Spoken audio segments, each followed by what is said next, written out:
జనసేన అనేది అంటే నెక్స్ట్ ఎలక్షన్స్లో ఎలా వెళ్ళాలి, నెక్స్ట్ ఎలక్షన్స్లో మనం ఎలా గెలవాలి, గెలిచి మనం ఎలా అనే ఆలోచనతో కాదు, ఒక రాబోయే తరాల కోసం పెట్టిన పార్టీ తప్ప రేపో ఎల్లుండో మనం అర్జెంటుగా గెలిచేసి పదవి మీద మనం అధికారం పెట్టాలని కోరికలు. అందుకని గత 10 సంవత్సరాల నుంచి, దానికి ముందు ఇంకొక ప్రజారాజ్యం పార్టీలో మనం వేరే కారణాల వల్ల మిస్ అయిన తర్వాత ఈ ప్రజలకి మనం చేయాలి సేవ అని పవన్ కళ్యాణ్ గారు 2014లో పార్టీ పెట్టినప్పటి నుంచి జయాపజయాలకు అతీతంగా ఫైట్ చేస్తున్నాం. పవన్ కళ్యాణ్ గారు, మనోహర్ గారు గెలిచినోడి పక్కన కొన్ని వందల మంది చేరతారు, లక్షల మంది, కోట్ల మంది చేరతారు. ఓడిపోయినా ఓడిపోతాడని తెలిసిన సొంత మనుషుల్నే వదులుకునేటువంటి మనస్తత్వం జనరల్గా హ్యూమన్ బీయింగ్స్కి ఉంటుంది. కానీ పవన్ కళ్యాణ్ గారు లాంటి గ్రేట్ లీడర్, ఆయన ఓడిపోయే కొద్దీ బలపడేటువంటి గొప్ప నాయకుడు. ఆయన ఓడిపోయే కొద్దికి బలపడతాడు. ఆయన అంటే ఇది పవన్ కళ్యాణ్ గారి నాయకుడు, కానీ ఇక్కడికి వచ్చేటప్పటికి ఆయన ప్రజానాయకుడు అంతే చూస్తా. కానీ ఆయనకి కొంతకాలం సినిమా ఇండస్ట్రీ ఒక ఎగ్జాంపుల్ చెప్పాలంటే, సినిమా ఇండస్ట్రీలో ప్రతి హీరోకి హిట్లు వచ్చే కొద్దీ వాళ్ళ పాపులారిటీ పెరుగుతుంది, వాళ్ళ బిజినెస్ పెరుగుతుంది. కానీ రేర్ ఫినామినా ఏంటంటే పవన్ కళ్యాణ్ గారికి ఫ్లాపులు వచ్చినా సరే నెక్స్ట్ పిక్చర్కి బిజినెస్ పెరుగుతూనే ఉండదు. అది ఆయనకున్నటువంటి స్టామినా. పవన్ కళ్యాణ్ గారు ఎందుకు ఇంతమందికి నచ్చుతారు, ఎందుకు ఇంతమంది గుండెల్లో ఉన్నారు, ఎందుకు ఇంతమంది ఆయన ప్రేమిస్తారంటే, నాకు ఒక అనాలిసిస్ అంటే కొంచెం అబ్జర్వ్ చేయటం కూడా నాకు కొంచెం అలవాటు ఉంది. పవన్ కళ్యాణ్ గారు ఆయన ఒక ప్రభుదేవ అంత గొప్ప డాన్సర్ కాదు, లేకపోతే ఒక పెద్ద పెద్ద హీరో ఒక చిరంజీవి గారు, లేకపోతే ఇంకా అంత గొప్ప ఇది కాదు. కానీ వీళ్ళందరికంటే మించినటువంటి ఒక గొప్ప హ్యూమన్, అతను గ్రేట్ హ్యూమన్ బీయింగ్. అందుకనే గుండెల్లో ప్రజలు కనెక్ట్ అయ్యారు. ఇక్కడ ఇది రాబోయే తరాల కోసం, నెక్స్ట్ జనరేషన్స్ కోసం పెట్టిన పార్టీ. మా కన్సర్న్ ఏంటంటే, జనసేన పార్టీ పవన్ కళ్యాణ్ గారి కన్సర్న్ ఏంటంటే, మాకు ఇక్కడ ఉన్న వాళ్ళందరికీ ఇవాళ ఎటువంటి ఫేట్ఫుల్ లైఫ్ ఉందో మనకు తెలుసు, ఎలాంటి జీవితం జీవిస్తున్నామో మనకు తెలుసు. ఎందుకంటే మాకు కష్టం లేదు కాబట్టి మిగతా వాళ్ళు ఎట్టిపోయినా పర్వాలేదు అనుకునేటువంటి వ్యక్తులు కాదు. ఎందుకంటే మాది ఆంధ్రప్రదేశ్, ఇక్కడే పుట్టినోళ్ళం. గుంటూరు, బాపట్ల, పొన్నూరు, కనిగిరి ఈ ఏరియాలంతా తిరిగిన వాళ్ళం. మా నాన్నగారు ట్రాన్స్ఫర్స్ తిరిగారు. సో అలాగే పల్నాడు ఏరియా అంతా మాకు బాగా కొట్టిన పిండి. కాబట్టి మాకు అంటే మీకు ఐడెంటిఫికేషన్ కోసం చెప్తున్నాం, మేము ఎక్కడి నుంచో వచ్చినాం కదా, ఇక్కడి నుంచి ఉన్నవాళ్ళమే.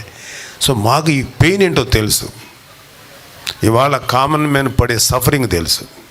సరే, ఇది దీని గురించి చెప్పే ముందు ఒక మాట, మాకు ఇక్కడ మనోహర్ గారి గురించి ఒక విషయం చెప్పాలి. ఎందుకంటే స్పెసిఫిక్గా ఆయన తెనాలి వాస్తవ్యులు కాబట్టి ఆయన గురించి మీకు ఒక విషయం చెప్పాలి. ఎందుకు మేమందరం మనోహర్ గారిని అంటే, మా ప్రెసిడెంట్ పవన్ కళ్యాణ్ గారు ఇష్టపడటం, ఎలాగో ఆయన ఇష్టపడ్డానన్నా, మేము ఇష్టపడినా, ఎవరు ఇష్టపడినా మన జనసేనలో ఎందుకు మేము ఇష్టపడతామని చెప్తారు. 2019లో జనసేన ఓడినప్పటి నుంచి చాలామంది నాయకులు జనసేన వదిలిపెట్టి వెళ్ళిపోయారు, కార్యకర్తలు తప్ప. కార్యకర్తలు మనతో ఉన్నారు. చాలామంది నాయకులు మనతో అవసరం కొద్దీ ట్రావెల్ చేసి, గెలవట్లేదు కదా, సరే నెక్స్ట్ టైంని వేరే పార్టీల్లోకో లేకపోతే ఎస్పెషల్లీ వైసీపీలోకి వెళ్ళిపోయినటువంటి వాళ్ళు ఉన్నారు. కానీ ఆ టైంలో ఒక లెవెల్లో తెనాలి నుంచి పోటీ చేసి ఓడిపోయినా సరే పవన్ కళ్యాణ్ గారు, మీరు గెలిస్తే నాకేం అబ్జెక్షన్ లేదు, హ్యాపీ. కానీ మీరు ఓడిపోతే మాత్రం లైఫ్ లాంగ్ మీతోనే ఉంటాను, మీతోనే ట్రావెల్ చేస్తానన్న ఒక గొప్ప వ్యక్తి, గొప్ప లీడర్షిప్ క్వాలిటీ ఉన్న వ్యక్తి నాదెండ్ల మనోహర్ గారు. అందుకని ఆయన అంటే మా అందరికీ చాలా ఇష్టం. ఇవాళ ఎవరు ఎన్ని చెప్పినా సరే, ఎన్ని మాట్లాడినా సరే, మనోహర్ గారు జనసేనలో పవన్ కళ్యాణ్ గారి తర్వాత అత్యంత ముఖ్యమైన నాయకుడు ఆయన. మాకు చాలామంది అదేంటి సార్ మరి మీరు నన్ను ఏదో ట్రై చేస్తారు మీరు కదా, అరే ఆయన కష్టపడి పనిచేసే విధానం, ఆయన మనసు అంటే శారీరకంగా మానసికంగా ఒత్తిడి తీసుకొని ఆయనంత పనిచేసేంత కెపాసిటీ మాకు లేదు. ఆయన such a great leader Manohar గారు. సో మనోహర్ గారు తెలుగు రాష్ట్రాలకి ఒక అద్భుతమైనటువంటి స్పీకర్గా పనిచేసిన వ్యక్తి, మంచి రాజకీయ నేపథ్యం ఉన్న వ్యక్తి, గ్రేట్ హ్యూమన్ బీయింగ్. అలాంటి వ్యక్తి మన జనసేనలో ఉండటం అనేది మనకు అత్యంత బలమైనటువంటి విషయం. అది చాలా స్ట్రెంగ్త్ ఆయన పార్టీకి. ఆయన ఎంత కష్టపడతారో మీకు కంటికి కనపడేది కంటే కనపడని విధంగా ఎంత తిరుగుతారో, ఎన్నిసార్లు అలిసిపోయారు. ఇప్పటికీ ఆయన కాలి గాయంతో తిరుగుతున్నారు.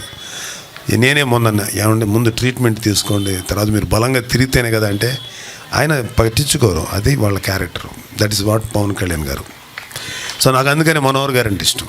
సో మీరందరూ కూడా ఇవాళ నేను వచ్చింది ఏంటంటే కూడా మాట్లాడమన్నారు కాబట్టి చెప్తున్నా.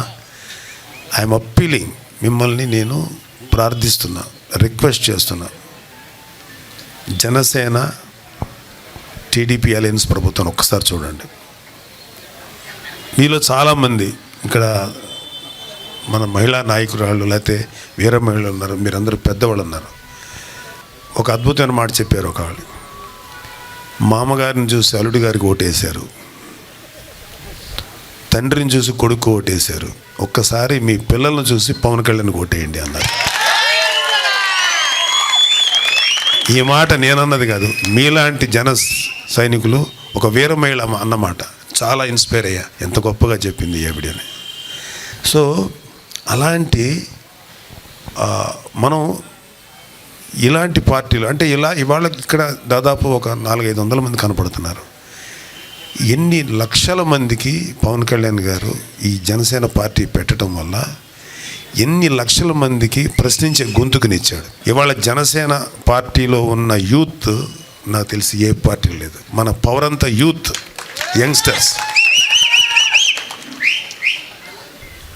లాంగ్ బ్యాక్ కళ్యాణ్ బాబుని ఆయన్ని అడిగాను ఒకసారి, నువ్వు ఇంత నిజాయితీగా చేస్తున్నావు, గత 10 ఏళ్ళ నుంచి, అంతకుముందు 5 సంవత్సరాలు చేసావు, గత 10 సంవత్సరాల నుంచి కష్టపడుతున్నావు, నువ్వు గెలవలేదు, మరి ఎందుకు మనం కష్టపడి నిజాయితీగా ముందుకు వచ్చిన ప్రజల నుంచి మనకి అనుకున్నంత సహకారం అందట్లేదు?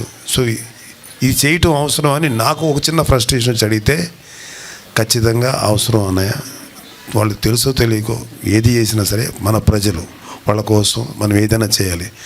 ముఖ్యంగా యువకులు వాళ్ళు అన్నిటికీ తెగించి ముందుకు వచ్చి మనకు నిలబడినందుకు ఖచ్చితంగా ఈ రాష్ట్రంలో ఉండే యువకులకి మనం అండగా నిలబడి వాళ్ళని గొప్ప భారతదేశానికి అద్భుతమైన భవిష్యత్తు ఇచ్చే నాయకులుగాను, మనుషులుగాను, పౌరులుగాను తీర్చిదిద్దాలి.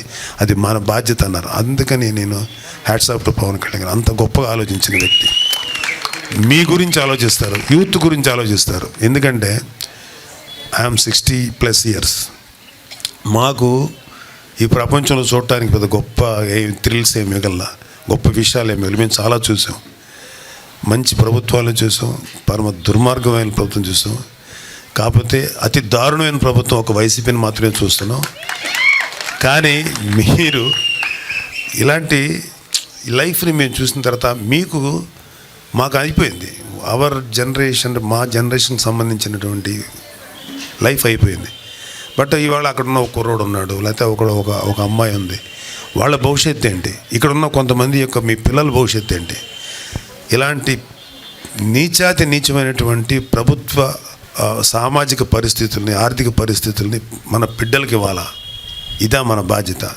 మనకు బాధ్యత లేదా? మన వరకు హ్యాపీగా ఉండి ఏదో ఉన్నంతవరకు కష్టపడితే ఏదో సుఖపడితే సరిపోద్దా?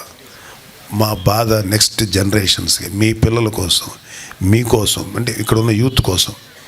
ఒక్కొక్కడు ఓడిపోయే కొద్దీ నిరాశపడిపోతుంటాడు, ఇతను ఓడిపోయే కొద్దీ బలపడుతుంటాడు. ఇది పవన్ కళ్యాణ్ గారి కెపాసిటీ. అంటే